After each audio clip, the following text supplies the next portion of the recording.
everyone, and thank you for joining us here on the Recruitment Roundup podcast, which is brought to you by BMS Performance. For those of you that are joining us for the first time, BMS Performance is a specialist sales and marketing recruitment consultancy. For the last 30 years, we've been helping businesses across the UK recruit for vacancies at every level. I'm your host, Mike Leather. Hi, and I'm the co-host, Sam Musiedira. And today we're joined by a special guest, Eddie Bowley. Eddie, welcome to the show. Hi, thank you very much for having me. Appreciate it. Yeah, really great to have you with us this morning as we're recording, Eddie. Very much looking forward to the conversation. As a way of getting started, why don't you introduce yourself, what it is you do, and we'll take it from there. Yeah, no worries. So I've been in sales now for over 20 years, unfortunately for me. Started out working in a telesales role, then just grew role from role after that. But last 12 years, I've worked in the supply chain sector, selling technology into transport and logistics companies. And started out as a BDM, worked my way up to a team manager, national sales manager, and then up to sales director level. And just over 12 months ago, I started my own business, a lead generation consultancy called EQL, where we help companies across all sectors. We've definitely got a niche within supply chain, just given my experience, but we help them by provide opportunities with their target market, with the stakeholders that are able to influence the procurement of their services. So always been a lifelong or career-long prospector. It's a part of the job that I really enjoy, and still get a kick out of and a buzz out of today. And we're a growing business, and really enjoying it so far. So that's me in a nutshell. Yeah, Eddie, thank you so much for that introduction. A pleasure to find out, that you're a lifelong prospector, a massive fan of, cold calling and sales myself. I suppose, a question to ask. Quite a few people this year have found, this year perhaps, a bit of a challenge as we've gone towards the latter part of it. How has your team been able to, handle the sales world and force that we are operating in? So actually, I'd say a slightly tougher economy is probably quite good for us. Because the reason people use a business like ours is because they're struggling to find the number of opportunities that they want. Conversely, they might also be looking to make hay while the sun's shining. But a slightly tighter economy is actually good for us. The biggest part of my job is managing client expectations. At the end of the day, we've not got a magic wand our side, but I strongly believe that if you do all the right things and you work hard and you're good at what you do, you can make hay whatever the weather's doing outside. Eddie, you said EQL is a lead generation business. For the audience that are not familiar with the term, but give an overview as exactly what it is you guys do. Yeah, so we like I kind of alluded to earlier, we help companies by creating them more qualified opportunities with their target market. And I would say 98% of that we do the old-fashioned way by picking up the phone and speaking to these people and understanding whether they're a viable prospect and getting them hooked on a message and then where appropriate booking a meeting for our customers. So the way that we operate, like I say, we are a generalist. We've definitely got a niche within the supply chain sector and with companies selling software as a service. But we thoroughly understand our customers' value proposition in detail. We understand who they want to sell into and why that company would want to invest in their product or service. We thoroughly understand what we need to ask in order to validate their suitability as a prospect, what objections that we're likely to face in that market and with their target market, and then like I say, then we understand if we get the right answers from those questions, and we book a meeting for them. So that might be a Teams meeting, it might be a face-to-face meeting. We offer a really tailored service, so it depends on what we're selling and who we're selling it into. But we tend to do better with higher value solutions with more complex sales cycles and complex decision making units is where we have the most success. Where it's a bit more of like a commodity type sale, we're not necessarily always the best partner for that. Yeah, because it's been an interesting time to start up your own business, isn't it? These last 12 months have been some of the most challenging. I think a lot of us have worked in, certainly on this side of the fence, in the world of recruitment, and some would agree to that, because it's been harder to find new opportunities. I can totally understand why this type of market would be pretty good for you guys, because one of the things companies have struggled with across the board is generating more sales. Haven't it, Sam? That's what we've seen. So I am curious, what have you seen across these last 12 months, though, in terms of what's worked well for you in terms of your approach, and maybe some of the things that haven't quite worked as well? Yeah, good question. So we had a brief conversation last week about this session, obviously today, and I think what we do, there's a proven methodology that whatever market you're working in and whatever you're selling, the fundamental principles will always work. Now, your leads may not have the same level of abundance within a booming economy as they do in maybe a slightly flatter economy or recession economy. But what we do is the same today as what I've done for years and years, and it will be the same going forward. There'll always be adaptations and so on and so forth. But what we do, or what I've done over the last 10, 12 years hasn't changed really. I almost describe to our team that it's like a production line of cold calls. Yes, the value proposition will always be different. The questions you ask might be different. The objections that you face might be a bit different, and the close will probably normally be the same. But the structure of a call is pretty much identical, whether it's you selling pallets or you're selling financial investigation software. It doesn't change. And as a lead generation company, we actually don't need to know that much. We don't need to be solution experts in order to book a highly qualified, engaged meeting with a prospect that's genuinely interested in that product or service. We just need to know enough to deliver an impactful message, and we need to ask the right questions to validate their suitability and have enough credibility, and that's when we kind of swoop in and close. But I'd say in terms of what I've seen, I mean, we've without trying to blow too much smoke up my own backside, we've succeeded on all of our campaigns. There's some campaigns that we run where we get a lot more meetings than others, and there's a whole range of reasons as to why that is. Every single campaign we embark on, we get told no way more than we get told yes. Some campaigns and some solutions we're selling, we get told no a hell of a lot of the time, and it's a win with some of those projects is not always getting a meeting. It might be a case of understanding when would be a good time to reach out to them, and the opportunity to maybe have built a little bit of credibility to be on their radar next time they're looking to improve what it is they're doing. But I don't know if that's a good answer or not. No, it's a good answer. Another follow-up question from me, and I'm sure Sam's got a question he'd like to ask. So we talk a lot, and you hear a lot of noise out there on LinkedIn about multi-channel, and that it's very hard to reach people these days by cold calls. I've got my own thoughts on that. Email is definitely the method that is used the most now by a country mile, which we spoke about on recent podcasts as well. But if you look at the different ways that you guys prospect, what percentage would you say is calls, emails, text, videos, LinkedIn's, and all the other fancy stuff that we can do? So the vast majority, nearly all of what we do is cold calling.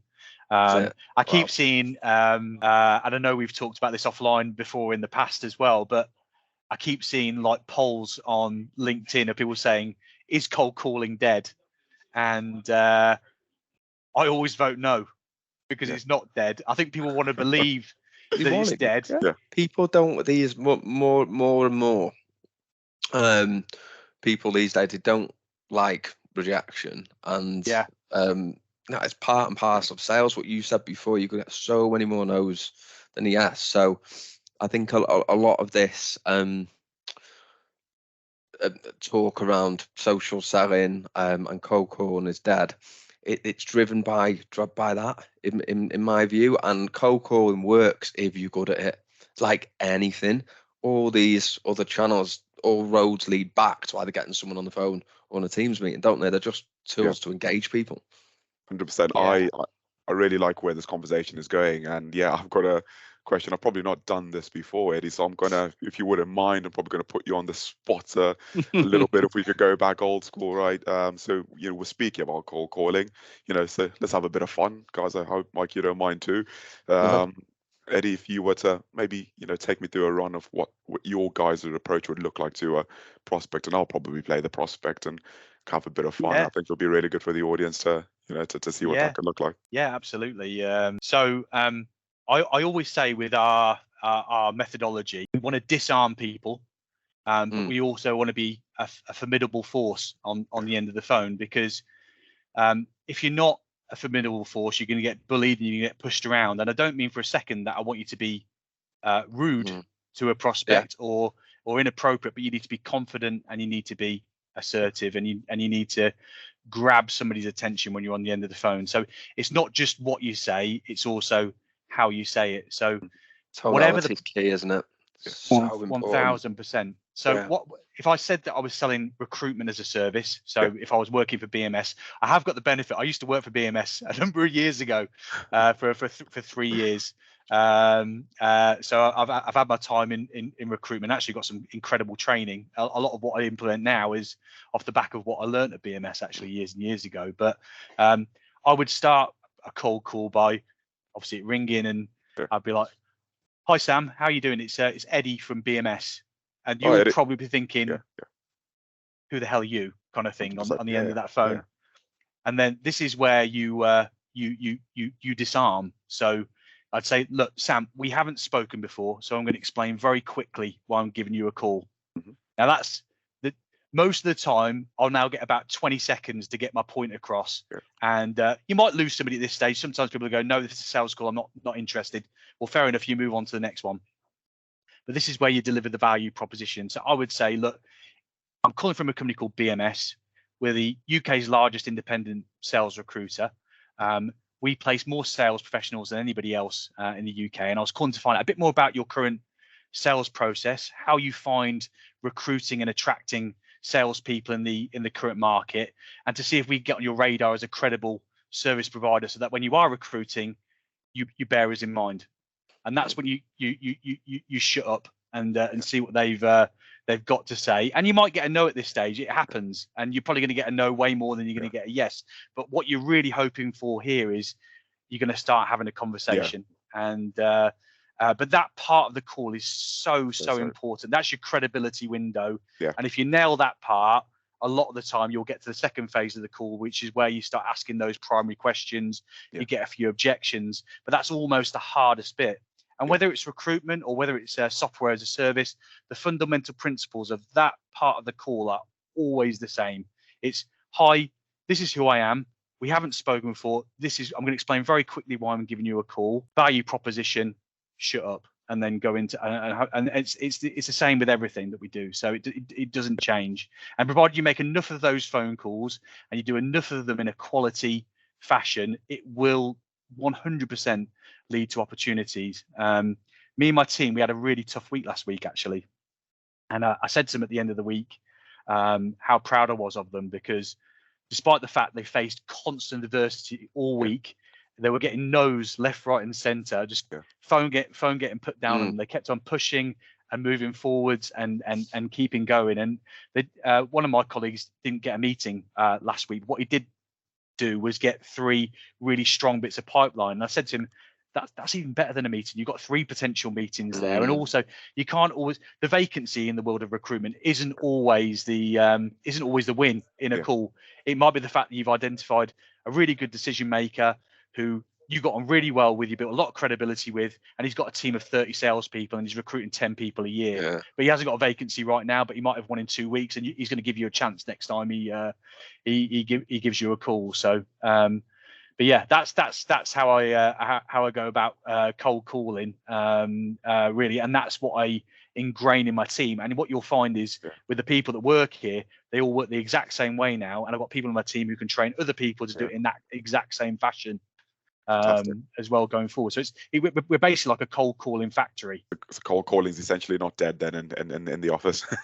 It's 100% not dead, and without labouring the point too much, I'd say what is dead is generic, bland, mass outreach that either gets ignored, deleted, or caught up in people's spam filters.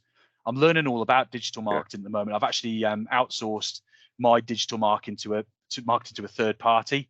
So I'm learning more about that, because it's a totally different skill set to me, which can work provided it's done in the right way. But it's not just about sending out 1,000 emails. It's about creating a sales funnel and having content that eventually gets people to engage with your business. And there's still a place for that, of course there is, and there's there is multiple approaches that will work, but cold calling definitely ain't dead. It ain't going nowhere. People buy off people. I know it's cheesy, but it's true. Yeah, there's so much there we can dig into. One of the things what I liked what you said, Eddie, was essentially focusing on the process. You talked about your team last week and you praised the person that have got 3 strong bits of pipeline. Well, that could be meetings next week for you guys.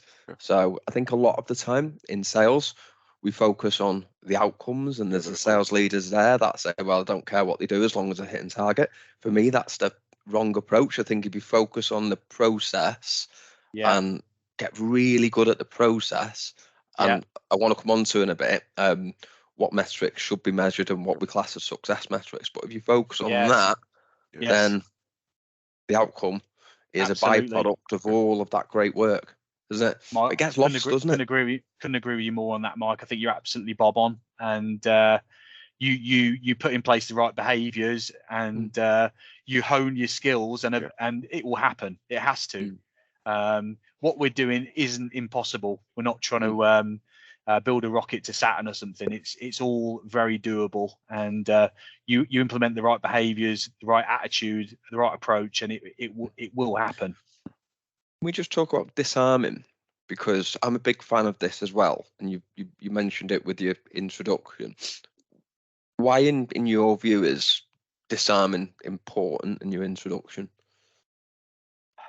For a couple of reasons. If you're speaking to a gatekeeper, for one, on the phone, their job is ultimately to vet out who they should put through to the appropriate person within their business. So their job is ultimately to fight off salespeople and not let unsolicited phone calls through a lot of the time. So when you're speaking with a gatekeeper, it's so important to disarm that person, because you want to get them a little bit on your side and get them wanting to help you. And I'm a very, very polite person on the end of the phone. Like I'm really careful with what I say and how I say it. But I'm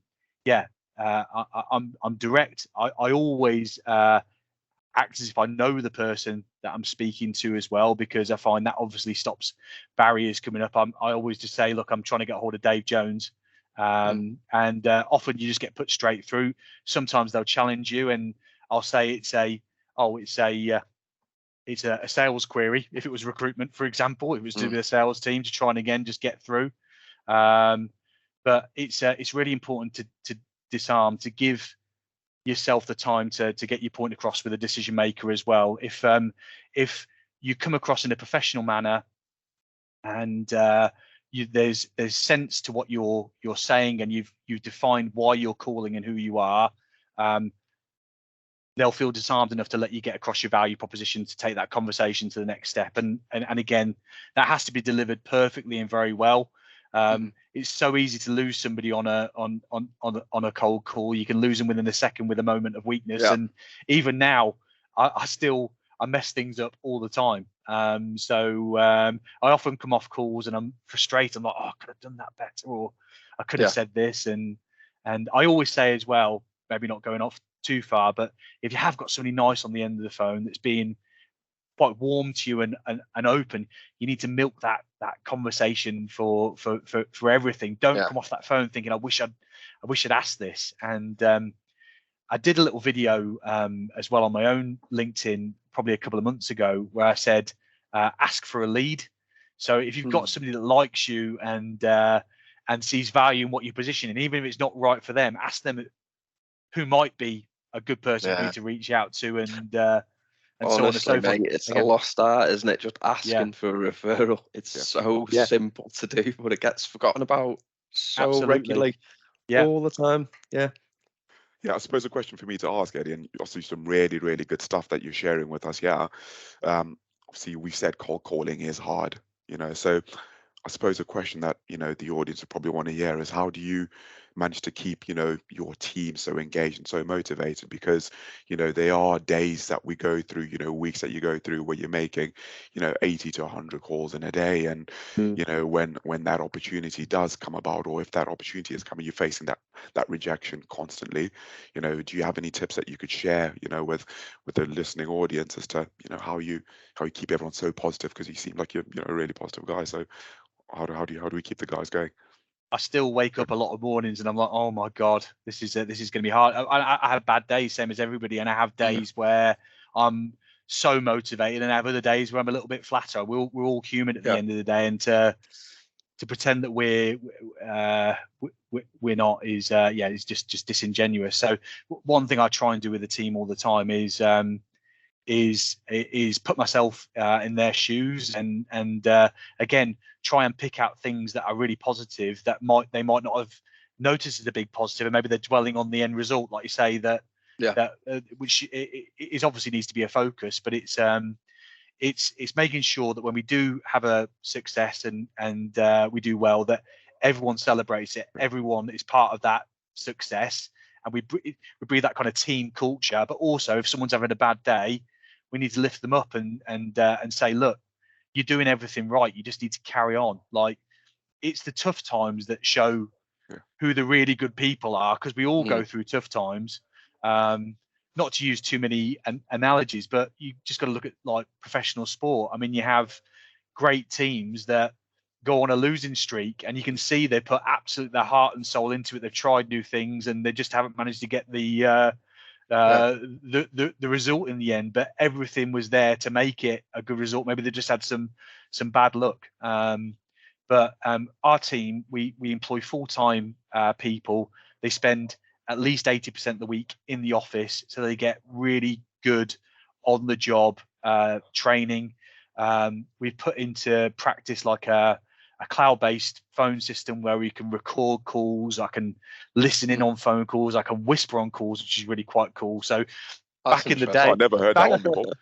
back in the day, so you probably know this. I went into business with Ian Owen. Ian actually was the founding director of BMS back in the day. And when I worked for BMS back about 2011, you used to be on a phone call, and you'd have Ian next to you telling you what to do, and you're trying to desperately listen to the call and do the right things at the right time.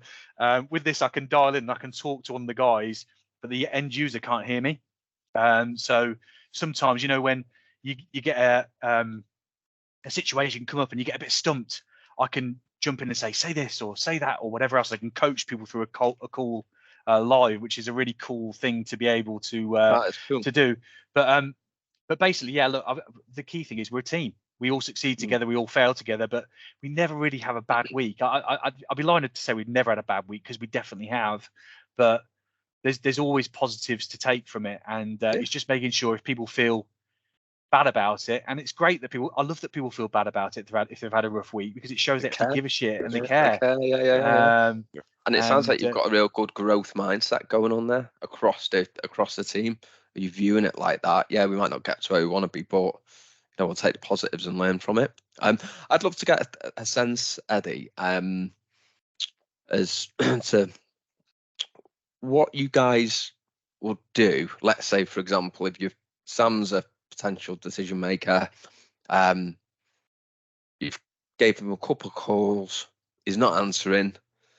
How many times are you prospecting, Sam, before you'd move away? And what techniques would you use to try and get hold of him? Because I do think one of the reasons why, again, going back to the subject of cold calling is dead, I think it's because people don't do it enough. I don't think people are persistent as what they used to be. I'm not saying you should keep blindly binging someone and hope that they'll answer. I mean, you've got other tools there that we can use to try and warm them up. But again, as someone who's right at the cold face and very much so on the tools, I'd love to get a sense from you as to what your thoughts are and how you go about a situation like that. Yeah, absolutely. And the honest answer is it does depend slightly. So if the solution or the product you're selling, it's perfect for a certain prospect, but they're just really difficult to get hold of, you might try that person a little bit more than probably what you'd try on someone a little bit less about. Yeah. But I would probably say, on average, I'd probably try 6 phone calls to somebody before I send them an email. In my personal, look, I'm quite an opinionated person when it comes to this. I'm not saying I'm always 100% right about everything, but I tend to use email as a last resort because like I say, email is such a noisy place, and it's very difficult to get a personality or a reason across in an email and get somebody to read it at the end of the day. If you can get somebody on the phone and I can be that formidable force and I can disarm them, I can get the breathing space to get my point across. An email is often a road to nowhere. And I'm not saying I've not had success through email, because I definitely have. But I still haven't managed to find a formula like I've got with the calls where I've managed to nail it every time with an email, if that makes sense. Whereas I feel like the calling side of things, we've got it absolutely nailed. We know what we're doing, we know what works, and it is that production line. Email, I have to put a lot more thought into it, and it's a little bit more hit and miss. But like I say, six calls, email, probably call again to follow up on the email. If it's just not going anywhere, you just best to part that and move on, because again, it's very easy to get a stale pipeline of prospects. Or a stale list of prospects, I should say, where you just get left with 100 records and it's all people that are difficult to get hold of. On that point, I'd say it's really important as well to make sure you're adding in new data diligently, regularly. So I would say for our guys working on a campaign, you probably want to be looking at adding a minimum of 5 new records a week on a project, probably 10. One of the things that we employed here in the last 6 months, which has been great for us, has been Zoom Info. So it's there's lots of tools out there, Cognism, Apollo, but we went with Zoom Info for one reason, that it was a better integrator into our CRM. But it's been an absolute godsend for us for a whole number of reasons. So for anyone that doesn't know about Zoom Info, it's basically like and this isn't a sales pitch for them, by the way. I would love them as a customer, but basically it's a huge database of professional contacts globally, and it integrates with my Salesforce CRM. So if I find a contact on there, I can automatically download or upload it into my CRM, and a lot of the time you'll get an email and a phone number. Not always. I think they say 40% of their records have got a mobile phone number, which is pretty good. And it's not always the right number, I'll be brutally honest, but a lot of the time it is. And if you can get a direct dial or a mobile number and bypass that gatekeeper altogether, it's from a cold calling perspective, it saves you a lot of the job. And also from our team's perspective, another knock-on benefit was it took away a lot of admin for us as well, because we can just directly integrate with that platform. It brings through their job title, their email address, their industry, their company address, all in one foul swoop without any kind of tapping in data. So it's been an invaluable tool to refine our workflow and get us more time selling, which is again in a finite amount of hours in a day, every second counts. Eddie, just on that workflow as well, like when we speak about that process, and I'm going all the way back to the 6 calls because I'm still intrigued by A, that number, but B, probably breaking down to look to understand what that process looks like, right? So when we think of that 6 calls, is that a call each day? Is that a call maybe they miss them in the morning and we call them again in the afternoon? When we break down that process, what does that step or cadence look like before you're moving into the email? I don't know if I believe there's a good time to catch people. I think it's an element of luck, and there's an element of making enough phone calls. We do a lot of work in the world of supply chain, as I mentioned before. Now, typically people that work in transport and logistics, they're very early to their job. They start early, and they might subsequently leave early. So there's probably going to be some rules around when would be a good time to catch these people. I'd also say, going back to the amount of phone calls, there's certain decision makers that are just really bloody hard to get on the phone. So IT, for example, as a decision maker, IT managers, heads of IT notoriously don't like picking up the phone, and when you get them, a lot of them really don't like talking on the phone. So you often need to think fast on your feet in terms of how you can get your message across quickly to then maybe have a follow-up in place. But the honest answer is, because what we do is so varied, and I don't want to not give you a direct answer here, but we work with so many different companies across so many different sectors with so many different decision makers. The honest answer is it really depends. It would be totally different sometimes for your industry and your job as it would be for someone selling industrial coatings into power stations. It's really, really varied, and there's no hard and fast rule, but you can be a busy fool by just dialing out to people that never pick up the phone, and you've got to almost go with your gut sometimes as to where you're wasting your time. You need that self-awareness, don't you, of what you're doing, and be able to reflect on your data and looking at it and thinking, am I calling this for calling's sake, or am I calling with a purpose? Absolutely. And one thing we do as a rule, you can't see the whiteboards. We've got whiteboards right around the office here, but one of the things we track is conversations, and I would say like the different, I used to call it like contact and non-contact calls. So when you've actually got hold of a decision maker and had a conversation, we track that, because if we're making between 60 and 80 calls a day, I'd like to think we're speaking to between 10 and 15 people a day, something along those lines. And if we're getting hold of a lot less, i.e. 2 people in a whole day of calling 60 to 80 people, then there's something wrong there. And if that's repeating itself over and over again, there's something we need to investigate and look into as to why that's happening. And chances are it'll be something to do with the data set, I would say. Yeah. Or it could be something to do with the delivery of the person that's making the calls, that they're getting binned off every 5 seconds on every phone call. But there'll be an issue there as to why they're not having the amount of contact calls that they should be. I do want to get stuck into success metrics next, but 2 points before we do. What's your view on voicemails? Never, ever sell to a voicemail. Yeah. Never, ever. You leave voicemail. Would you leave after every call? Never, ever leave a voicemail. Not unless the person knows you. Okay, that's interesting. Yeah, never. Honestly, don't do it. If you're in new business and sales, listen to me now. Do not sell to voicemails.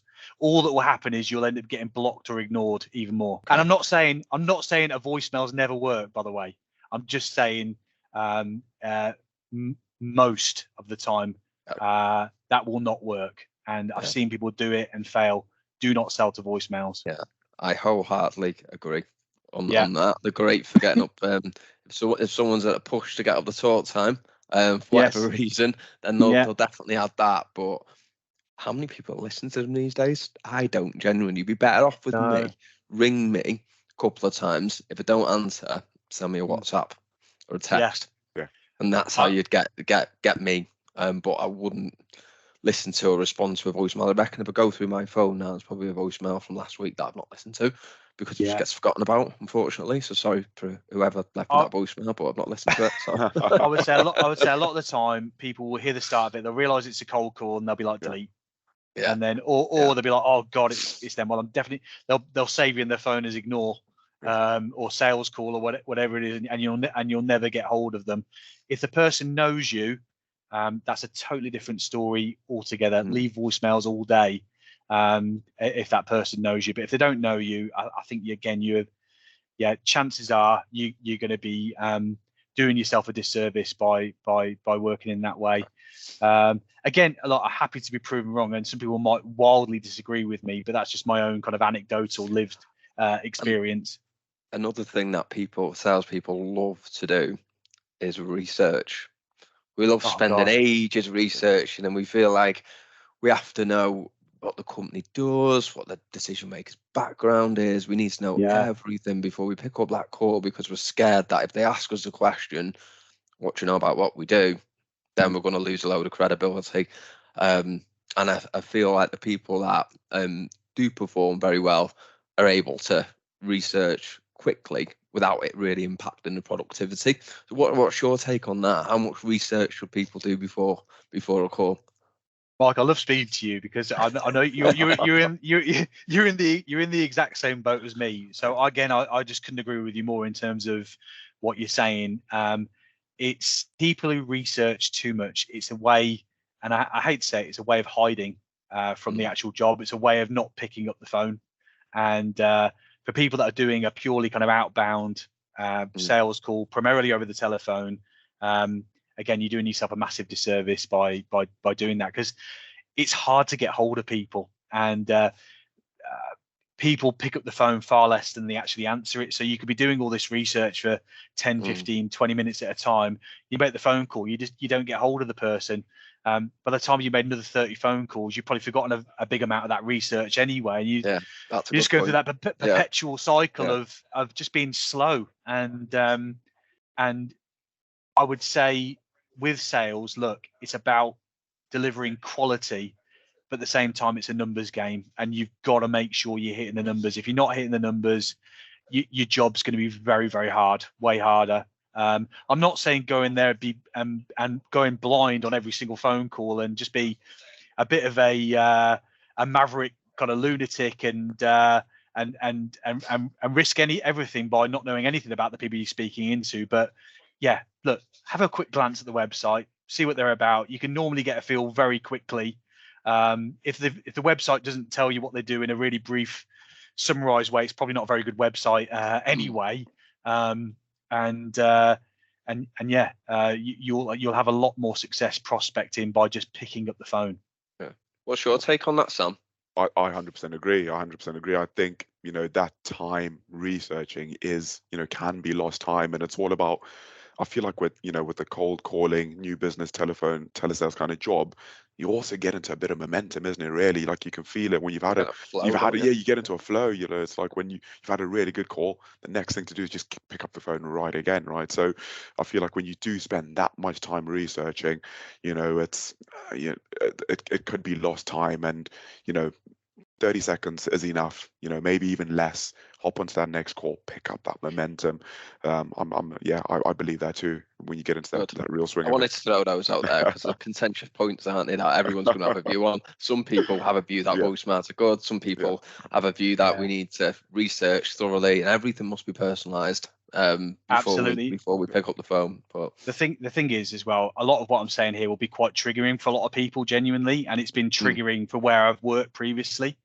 And the whole reason I started this business, and not to sound again like I'm bigging myself up, but I left BMS back in 2013, and I got a couple of different jobs, and the scenario at these jobs was almost exactly the same. You had a group of very reasonably paid senior sales professionals within these business that were waiting for leads to fall in their lap. And they weren't really doing much prospecting at all. A lot of them didn't want to prospect.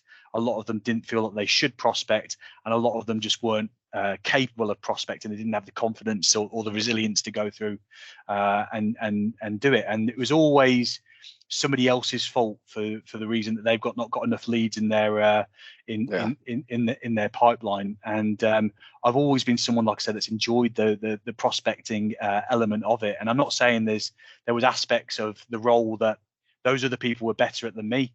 There's possibly better closers, better presenters, but nobody could prospect as well as me. And subsequently, I always had way more in my pipeline.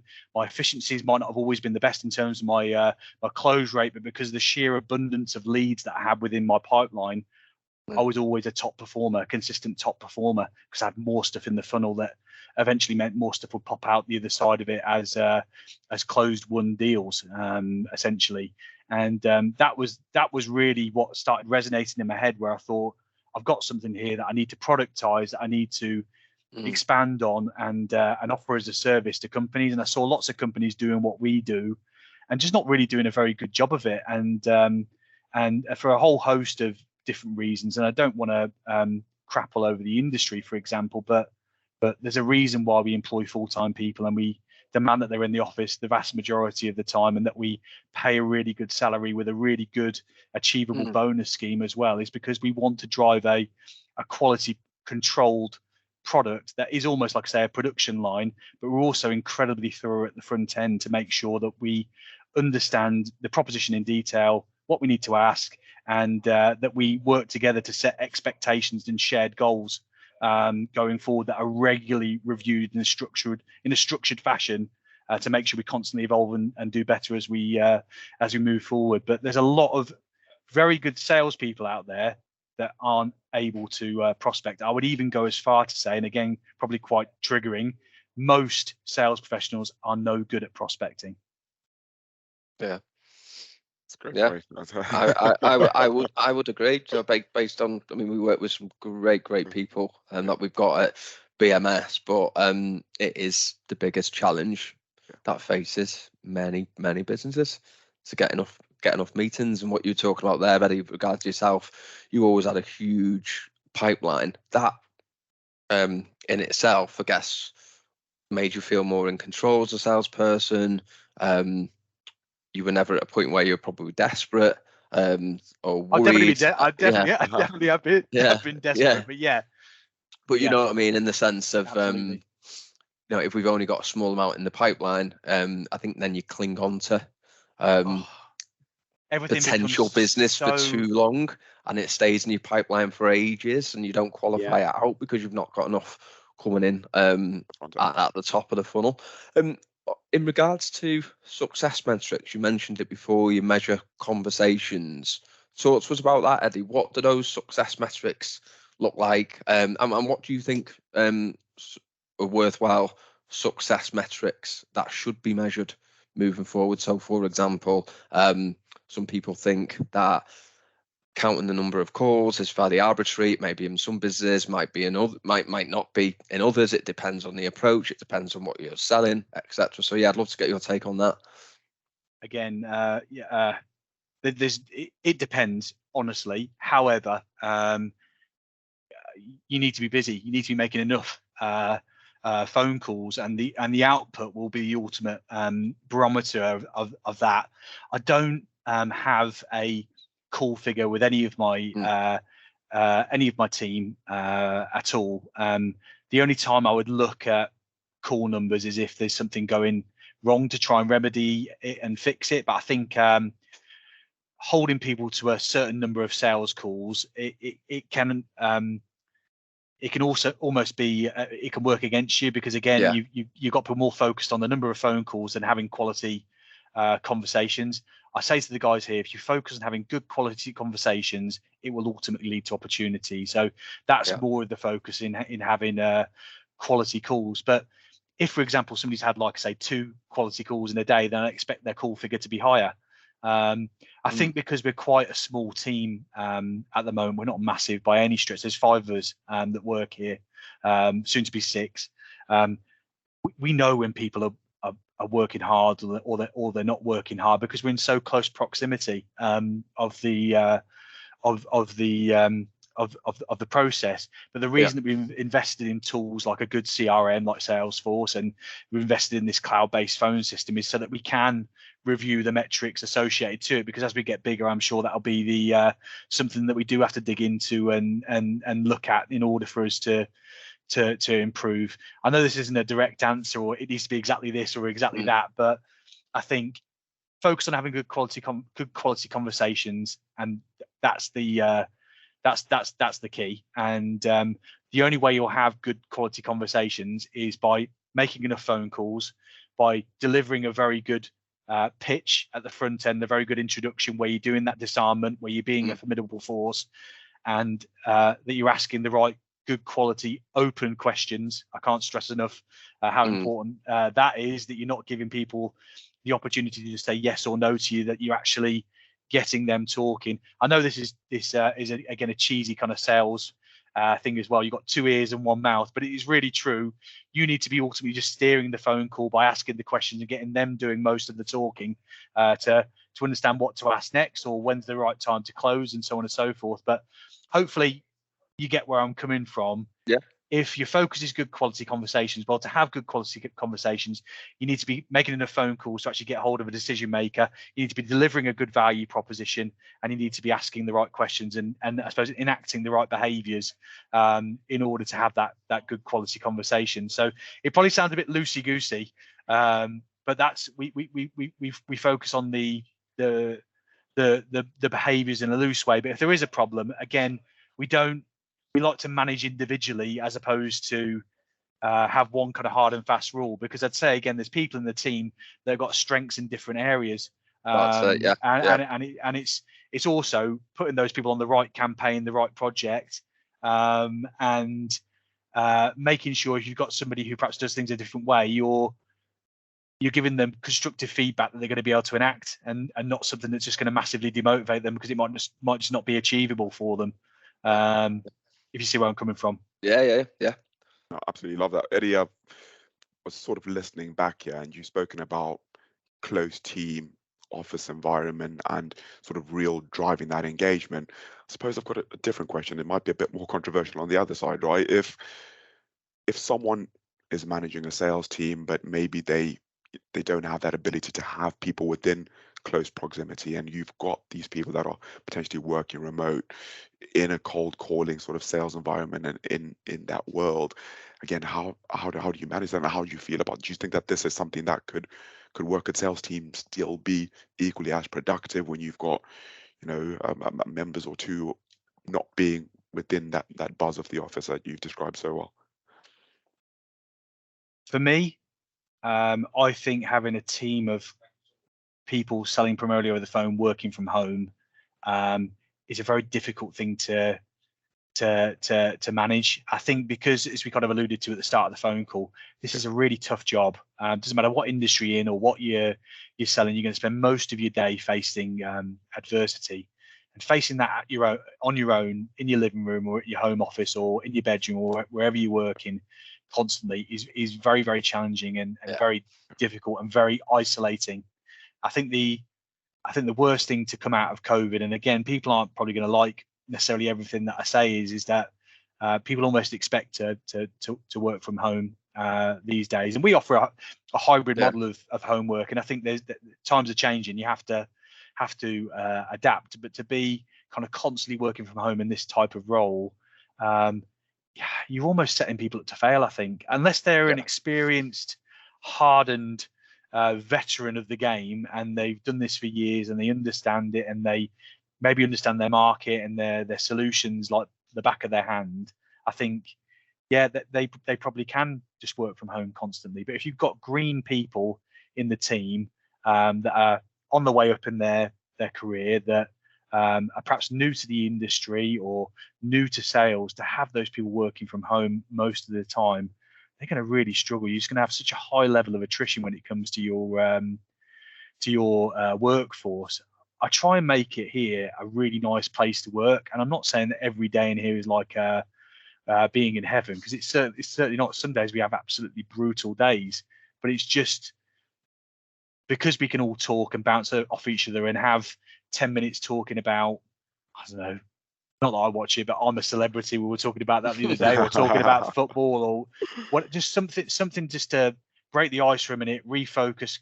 Tell you what, go and take a walk for 10 minutes out of the office and come back. Or listen, Matt, I'm going to jump on the phones with you today. I'm going to help you, and I'm going to get in this together and work, see if I can figure out some bits and pieces that might work, or some tweaks or nuances that might improve the process. It just makes a world of difference. People need to feel supported, and especially in this kind of role, there's obviously roles out there where you can work from home, where you've got but I think for this particular role, I think people working from home, it's very, very tough, and it's very isolating, and it's very easy to lose your mojo and be motivated to make the next call and get more confident. And again, happy to be challenged on it. And I'm sure there are exceptions where it does work, but I think if you've got I know I'm going to be telling a lot of people what they're already thinking or already experiencing by saying that. Yeah, I think the answer is like you said, it's a balance, isn't it? You've got the people that have done it before, worked from home and done the same type of job, and they've got a proven track record of success. Then why not work from home? But I still think even those individuals benefit from being around people and the camaraderie of the team from time to time. I think if you've got people on the other end of the spectrum who, like you say, are completely green, then a lot of learning and development occurs through osmosis. It certainly did for me. You know, you hear someone make a really good call and you think, oh, that was a good question. I'll try that out myself.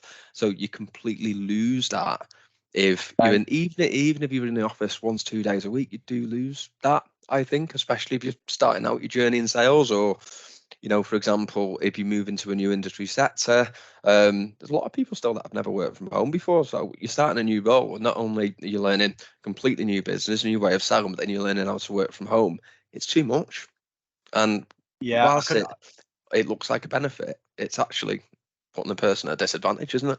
Yeah, absolutely. And you made the point beautifully that I was just going to make as well, that those experienced people that are hard and that are really good, think about how much value they can actually add in the office. Absolutely. And how good does it feel when you help somebody else? Or look, everyone in sales is probably a little bit egotistical sometimes as well, and we like a little pat on the back and a jam sandwich to say we've done well. But you know, when you've really helped somebody, like overcome a hurdle or help them with the penny dropping a little bit, that's a great feeling. I mean, to not enjoy that, you must be a very different person to me. But yeah, it's about creating a buzz, isn't it, and a camaraderie and a team. But it's so once you've done something, once you've enacted that everybody's working from home scenario, it's hard to pull it back. How do you pull it back? It's difficult. How do you pull it back? People like roll. And don't get me wrong, I like this. I like rolling out of bed and being at my desk for 9 o'clock in the morning and having a nice leisurely start today, or getting a chance to work out. Not that I do enough of that at the moment. And finishing at 4:30, 5, whatever, and being straight at home with no commute. Look, I love that as much as anybody else does, but I'm someone who I really struggle to get motivated from home. I get too distracted. I've got a dog that's constantly wanting attention every 5 seconds. I've got a TV in the other room or whatever, or I've got, I don't know, maybe the kids come home from school at 3:30, and it's just natural to switch off. And I'm not saying that there has to be a balance. I'm not saying that you shouldn't be able to engage with those things while you're at home, but to be in that environment all the time, it makes this job very, very tough. But I think there's a balance. Yeah. Eddie, when I think about obviously the industry that you operate in, we've obviously had, Brexit going back a few years ago. I imagine that had its impact. We also then had the COVID pandemic. When I think about the future and where you potentially see things going, what does that look like to you? And equally, what you guys are looking to achieve? So look, we just want to be the biggest and best outsourced SDR consultancy in the UK, and we just want to keep on growing organically, delivering the best solution that we can, providing real tangible return on investment for our customers, and getting to a point where we're a driving force and we're a known name within the industry of sales. And I think I'd like to, in the next 12 months, grow double in size, and in 5 years I'd love to be in a position where I've got kind of 30 heads here working for us. That'd be the dream scenario. But look, whatever happens in the global markets, whatever pandemic comes up, whatever massive political event happens, we're just going to keep working the same way, keep enacting the same behaviours, and keep pushing forward and keeping ourselves accountable and for what we're doing. And I know if we maintain that mindset, we'll continue to be a success, and we'll continue to keep moving in the right direction. And I'm certain there'll be bumps along the way. There's been bumps along the way in this initial 14 months where things haven't been as easy as I'd hoped they'd been, and you kind of win something one end and then lose something the other end. Yeah. And there's no shortcut to success. I'm coming out with all the cheesy adages now, Keeps exciting though, doesn't it? But yeah, you just got to keep your head down and keep working hard and keep doing the right things, and that'll get you to where you need to be. But yeah, that's in a nutshell, that's it basically. Great answer. Progress can happen in many ways, can't it? It's not a straight line, is it? Progress can be No. a zigzag, up and down, whatever it might be. But it sounds really good, Eddie. And you've got a new person started that you alluded to earlier on. So exciting times, and we really, really appreciate you coming on. I think your honesty and how genuine you've been in your answers has been brilliant. So yeah, we really, really appreciate your time. No, listen, I really appreciate your time, and without again sounding too cheesy, a lot of what you say, I know you're in a similar boat to me, so it's quite life affirming. Yeah. Speaking to people like you, because we're in the same boat. That's it. Yeah. We're all doing the same things, trying to achieve the same things. So, but yeah, just keep a positive mindset, keep working hard, keep enacting the right behaviours, and you can't go wrong. 100%. Eddie, where can people find out more about you? Those that want to connect after this. So I'm on LinkedIn as Eddie Rowley, which is Eddie with a Y. And my business is EQL Consulting. We're at www.eqlconsulting.co.uk. Brilliant. We will speak to you all next week, and thank you for tuning in.